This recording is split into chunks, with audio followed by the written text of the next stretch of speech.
ضمیر تو کب کا مر چکا تھا۔ یہ میری زندگی پر لعنت بن کر آئی ہے، 8ویں بیٹی، یہ بھی کوئی نصیب ہے۔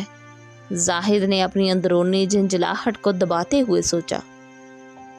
اس کی بیوی فرش پر بیٹھی زاروں کی طرح رو رہی تھی، مگر زاہد کے چہرے پر بے رحمی کی چادر تنی ہوئی تھی۔ اس نے ایک بار بھی پیچھے مڑ کر نہیں دیکھا۔ وہ اپنی ننھی سی بیٹی کو چادر میں لپیٹ کر خاموشی سے گھر سے نکلا اور رات کے اندھیرے میں گم ہو گیا۔ وہ جا رہا تھا اپنے ہی خون کو مٹی میں دفن کرنے۔ چند میل دور جنگل کے کنارے ایک سنسان جگہ تھی۔